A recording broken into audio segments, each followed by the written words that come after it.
ओम शांति।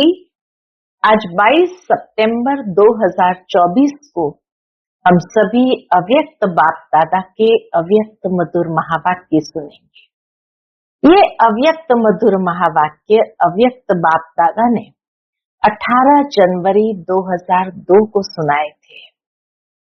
18 जनवरी स्मृति दिवस, और बाबा कहे स्मृति दिवस सुसमर्थी दिवस। तो बाबा के स्नेह में सभी समाये हुए थे। ये देखते हुए बाबा ने कहा कि बच्चे, आज स्मृति स्वरूप सुसमर्थ स्वरूप बच्चों से मिलने के लिए समर्थ बाप आए हैं। चारों ओर बाबा ने देखा कि स्नेह की लहर में सब लहरा रहे हैं। बाप के स्नेह में सब समाये हुए हैं। विशेष ब्रह्मा बाबा के साथ सभी का स्नेह है, तो सभी ब्रह्मा बाप के स्नेह की यादों में समाये हुए हैं। यह स्नेह हरेक बच्चे के इस जीवन का वरदान है। यह जीवन जो हरेक को मिला है बाबा के साथ का विशेष स्नेह, और बाबा कहे परमात्मा स्नेह ने ही आप सबको ये नई जीवन दी। स्नेह की शक्ति ने ही बाप का बनाया, तो स्नेह की शक्ति सब सहज कर देती है, पुरुषार्थ को सहज कर देती है। बाबा कहे कोई भी परिस्थिति आती है तो परिस्थिति नहीं लगती है, सहज अनुभव कर देते हैं। बाबा कहे ये स्नेह के सागर में सदा समाये रहो। ये स्नेह एक ऐसी छत्र छाया है जिस छत्र छाया के अंदर माया कभी आ नहीं सकती, माया की परछाई भी नहीं आ सकती है, और सहज ही माया जीत बना देती है। बाबा कहे स्नेह में रहते हैं तो उनको कभी कोई भी बात में मेहनत नहीं अनुभव होती, और स्नेह सहज ही बाप समान बना देता है। स्नेह में कुछ भी समर्पित करना सहज हो जाता है। तो बाबा कहे हर एक बच्चे ने स्नेह की माला बाप को डाली है, और बाप ने भी स्नेही बच्चों को स्नेह की माला डाली है।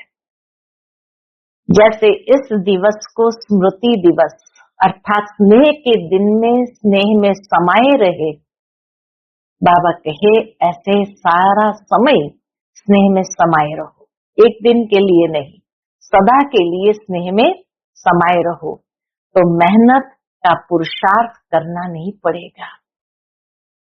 फिर बाबा का एक है स्नेह के सागर में समाना, और दूसरा है स्नेह के सागर में थोड़े समय के लिए डुबकी लगाना और बाहर आ जाना। तो कई बच्चे समाये हुए नहीं रहते हैं, जल्दी बाहर आ जाते हैं, और जैसे ही बाहर आ जाते हैं तो क्या अनुभव करते हैं, सहज भी मुश्किल हो जाता है। इसलिए बाबा कहे समाने में मजा है।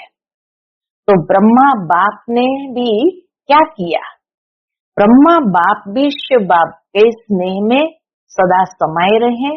शिव बाबा का स्नेह अपने दिल में समाया, और उसी का ही यादगार कलकत्ता में है, गंगा सागर में समाती है।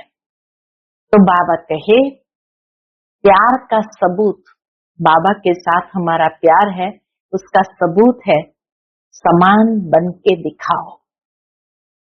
सदा संकल्प में समर्थ, क्योंकि बाबा कहे व्यर्थ की समाप्ति समारोह करो, व्यर्थ समर्थ बनने नहीं देता है।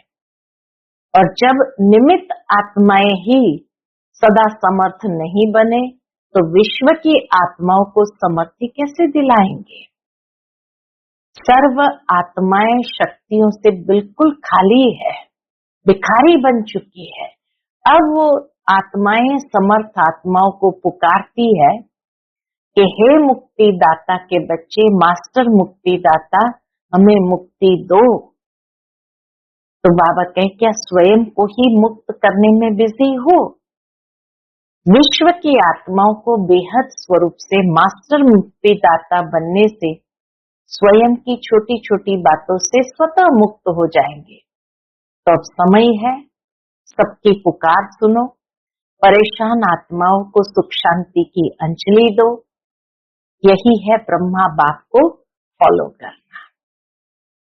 फिर बाबा ने देखा कि कई बच्चों ने बाबा को उल्हना भी दिया, और उल्हना कैसे दिया, तो बाबा कहे, रूरिहान करते हुए कहा कि बाबा आप इतना जल्दी क्यों चले गए। दूसरा ये भी उल्हना दिया कि बाबा सब बच्चों से छुट्टी लेकर क्यों नहीं गए। तो बाबा कहे, ब्रह्मा बाप ने बोला कि मैंने भी शिव बाबा से यही कहा, यही पूछा कि हमें अचानक क्यों बुला लिया।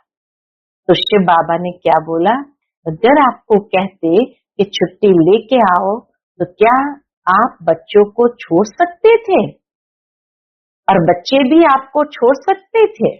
इसलिए अर्जुन का यादगार यही है, अंत में नष्टो मोहा स्मृति स्वरूप। तो बाबा कहे यह तो कमाल थी जो बच्चों ने भी नहीं समझा उस समय कि बाबा जा रहे हैं, और ब्रह्मा बाबा ने भी नहीं समझा कि मैं जा रहा हूं। सामने होते हुए भी दोनों तरफ चुप रहे, क्योंकि समय प्रमाण सन शोज फादर का पाठ ड्रामा में नूंदा हुआ था। इसलिए बाबा भी कहते, वाह ड्रामा वाह, सेवा का परिवर्तन नूंदा हुआ था। ब्रह्मा बाबा को बच्चों का बैकबोन बनना था, तो अव्यक्त रूप में फास्ट सेवा का पाठ बजाना ही था। फिर बाबा कहे, डबल विदेशियों ने भी उल्हना दिया बाबा को। क्या उल्हना दिया कि बाबा सिर्फ 2-3 साल आप रुक जाते थे तो हम तो देख लेते थे। तो बाबा क्या कहते, बच्चे ड्रामा से बात करो, ड्रामा ने ऐसा क्यों किया। लेकिन बाबा कहे ये लास्ट सो फास्ट का एग्जाम्पल बनना ही था, चाहे भारत में चाहे विदेश में। इसलिए लास्ट सो फास्ट का प्रत्यक्ष सबूत दिखाओ। जैसे आज समर्थ दिवस मनाया, ऐसे ही अब हर दिन को समर्थ दिवस मनाओ। कोई भी प्रकार की हलचल न हो। और जो लास्ट में ब्रह्मा बाबा ने 3 शब्दों की शिक्षा दी, निराकारी, निरहंकारी, निर्विकारी। तो बाबा कहे ये 3 शब्दों के शिक्षा स्वरूप बनो। मनसा में निराकारी, वाचा में निरहंकारी, और कर्मणा में निर्विकारी। तो सेकंड में साकार स्वरूप में आओ, और सेकंड में निराकारी स्वरूप में स्थित हो जाओ। तो बाबा कहे जब इस तरह से आप बनेंगे, आत्मा निराकारी स्वरूप में स्थित होंगे, तो करावनहार बन जाएंगी, और कर्मेंद्रिया करणहार हो जाएगी। तो निराकारी स्थिति से निराकारी बाप स्वतः ही याद आएगा।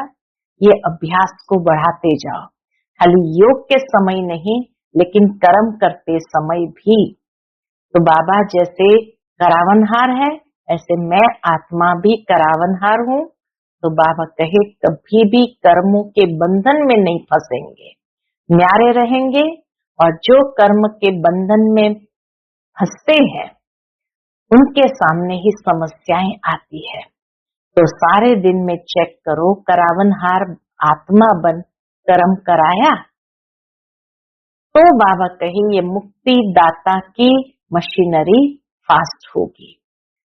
फिर बाबा ने एक एक को विशेष वरदान भी दिए। जो पहली बार आए थे, डबल फॉरेनर्स थे, पांडव थे, शक्तियां थे, सेवा के लिए जो जोन आए थे, मधुबन वाले थे, दादियां थे, हर एक को विशेष याद प्यार दिया।